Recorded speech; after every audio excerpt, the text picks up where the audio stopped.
guys, here we go. Going to do a new pour today, and we are going to be doing a pour with my strainer. Something I haven't done in a while. These are my colors. I've got white. This is splendid gold. This is just Artist Loft soft body blue with a little bit of white, and then this sort of darker, sort of a little bit of turquoise blue. It's Artist Loft soft body blue with yellow and white. This is Gotideal Scarlet Red, and this is just yellow and red together. And then there's Gotideal Champagne. Now, something to remind you guys of, I mean, sometimes people say you don't have to, but I strain my paints. As you can see, lumps. I think there's some in here too. That's the black paint you can kind of see. So, you know, I mix them very well. Mix, mix, mix, mix, mix. I add water to them. And sometimes the lumps are still there. So, you know, it's an extra step. It takes extra time. I'm using extra cups, but it's well worth it to keep any composition from being ruined by little clumps that then create little caterpillars. So there's my dump paint. I'm going to paint the corners and edges, and we'll get the strainer out and we'll get started. Okay, here we are back in my studio, and here's my canvas. This is a 36 by 36 level 3 gallery wrapped canvas from Michaels. So what I typically do, especially with a new canvas, is I like to prep the corners and edges. Now my paints are thin, and so I am trying to avoid having the white texture of the canvas show up on the edges when I'm done with painting. So I usually use black, but I didn't have a lot of black to spare, so I just used some blue right out of the bottle. As you saw there, it's just Artist Loft soft body paint. I think it was their cobalt blue, I believe. Since it's a large canvas, it's just easier to use my roller. I'm just rolling the paint. I'm not going over the edges. I'm just basically, you know, just the top part of the canvas. You don't necessarily need to do all the sides. When I mean sides, I mean the 1.5 inch side thickness of the canvas. Okay. And, you know, I probably could have done this before this part of the video, but I just thought I'd add it. So there are my instructions. I'm basically mapping out how I want to pour these paints through my strainer.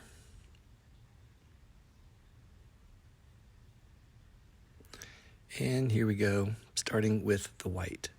Now, I started with about 1/3 of the cup because I'm going to use the white 2 more times in this pour. And then with this sort of gold color, I used about 1/2 cup.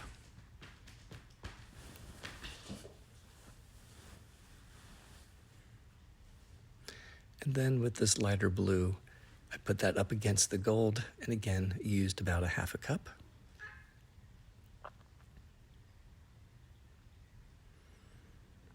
And then I put 1/2 cup of the dark blue.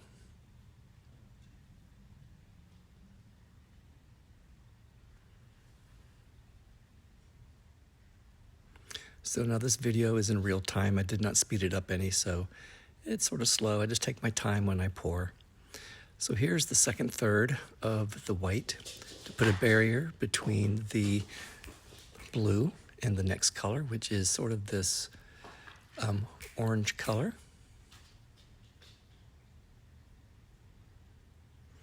Now I'm pouring it slowly because I don't want it to sink too much, and I want it to push out the color that I poured in previously. So these cups, I'm using the entire cup. These are 8-ounce cups.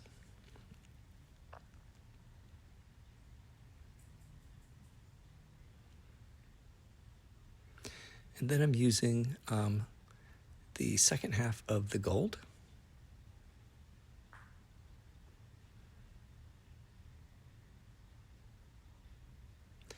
And then I am using the champagne.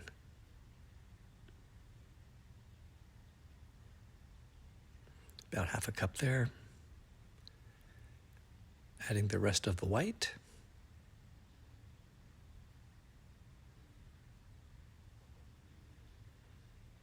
And then the dark blue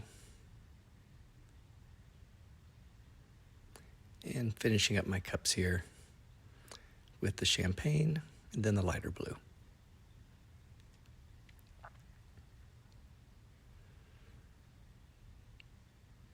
And here we go.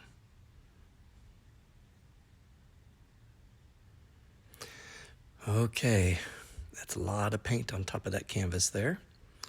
I'm just double checking the consistency of my black paint. It's been sitting there for a while. Every once in a while it thickens up just slightly and I have to add a little extra water, but this paint was doing pretty good today, so I didn't have to do that. Just cleaning off my stir sticks. I use them over and over again. So lifting up the strainer, and we're going to pour that black paint in the middle of that blue, in the middle of the canvas there. So again, I pour this slowly. If you pour too fast, you risk dispersing a lot of that paint, and you take the risk of having a larger negative space. And if you prefer that, that's fine. You can more forcefully put the black paint in.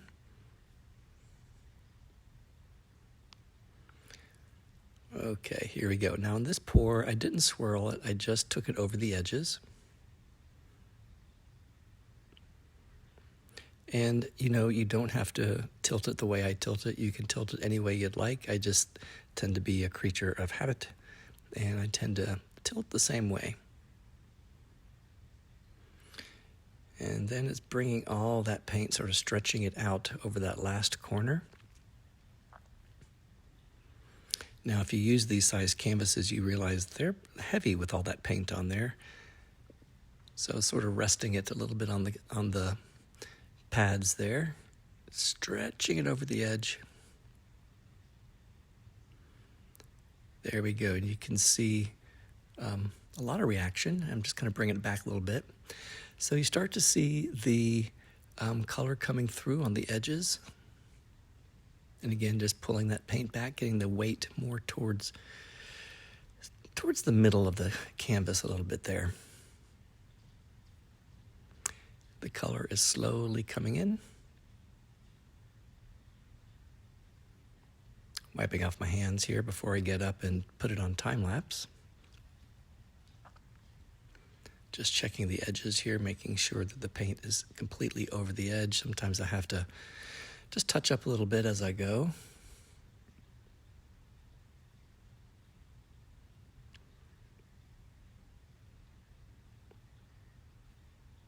Okay, going to get up here in just a moment, and we're going to put it on time lapse and just watch how the color fills in. Especially that blue. It just deepens. It's really beautiful. Okay, let's take a look. So guys, here we go. This is kind of cool. I'm really happy with it. I wasn't sure about using the strainer because I haven't done that in a while. The lighting isn't that good because I turned the overhead light off, and it's sort of cloudy and raining outside, so I apologize. I'll see how this dries, but you know, I've got these beautiful curves through here, and then the sort of the darker blue through here, and then sort of that transition yellow and gold, then this white, and then the mixture of the red and blue. So I will, you know, it seems like this is everything I say all the time. I will clean up the negative space, but I'm not going to take much out. It doesn't need a whole lot taken out. So as you can see, yeah, I like this. It's just a really simple and a soft composition. It's kind of interesting. It's kind of similar to some of these over here, but it's not. So I wish I had more of the red through here, but you know, it is what it is. I'm glad I have it through here that you can see it around the negative space. So I'm going to sit and let this dry overnight, and we'll take a look first thing in the morning. Okay guys, I am going to my studio space in my house to check out the painting, see how it did overnight. And there she blows. So, let me turn the overhead light on here. Brighten it up a little bit. So it dried perfectly. I'm very, very pleased. It's got some really cool stuff going on. I love the red I mentioned earlier. I sort of wish it was closer, but I love sort of the illusion of movement with all of these little lines here, and how they also go into the darker blue and into that gold and yellow, and then the white, a little layer of blue, and then some pinkish red over here. So let me just show you up close. That's where all the details are. A lot of pearls. They're a little bit smaller than the last one, which has bigger pearls, but I think my paints were just a slightly thicker, which is perfectly okay because we still have the canvas completely filled. So there's the negative space. You know me, I will go in and just take a little bit out. I'm gonna clean it up and we will be done. I'm just gonna kind of go in, gonna leave some of these here, just kind of clean out through here in the edge. Really not much. So other than that, we're good. Yeah, so I'm really happy. So guys, I'll set up my camera. I just like to show people how I clean things up. I think I've mentioned before that I used to never touch the canvas. And so I might have some, like here's my very first, let me show you my very first successful dump and swirl. Back up, sorry, it's sort of on my desk, next to my desktop there. I've saved that for, you know, nostalgia. It was one of my favorite pours back in the day. I was excited. It was basically copying off of Melly D. If you haven't checked her out, you can YouTube her. She doesn't do painting anymore, but she has a legacy and she's left a lot of tutorials and a lot of videos, especially around her paintings and testing with Deco Arts. She didn't use Floetrol for a while. This painting over there is basically just paint, water, and Liquitex pouring medium. So yeah, and that's on a 20 by 20 canvas. So I'm jabbering here, but anyway, the point I was trying to make is that every painting in my mind needs a focal point. Now my paintings are very distinct, as you can tell. There's a whole row of them.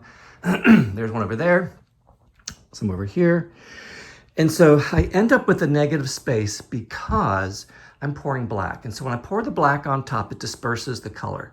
Now I have used other colors before. The black seems to work the best. It sort of makes a stark contrast with the colors. So when I've talked to gallery owners and collectors, they like the negative space because it gives them a place to focus on. They see all of this. It's not that your eye doesn't go right to the middle. Your eye sees the movement, you know, you see all the movement and it ends up right there. So yeah, so we'll clean it up a little bit. You don't need a huge negative space like this one here in the middle. That's got a small negative space. This one has a larger one. That one's kind of a wonky one. And then we have another smaller one there.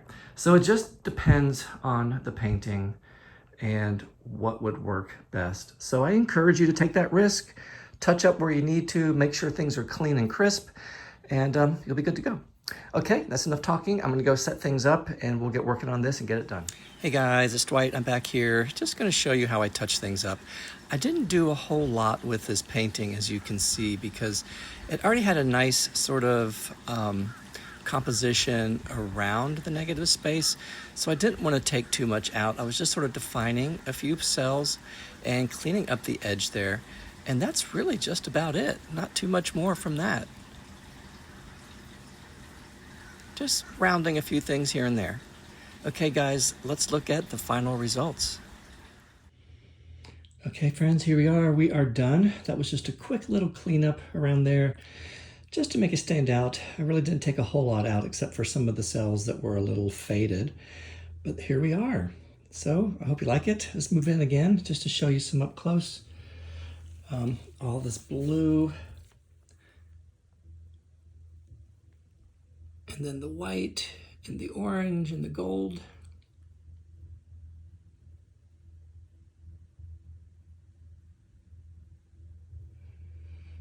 The red.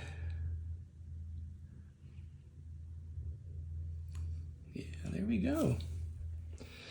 So I hope you enjoyed it. That was fun working on that one. And we'll see, maybe I'll do another one this weekend. I'm not quite sure yet. And I think I'll use my strainer again and do something similar to this. We'll have to see. So guys, thanks for hanging out. If you have any questions, you know you can leave me a question in the notes below, or you can email me at dwightpours@yahoo.com, and I'll do my best to answer your questions. Okay, have a great, great weekend.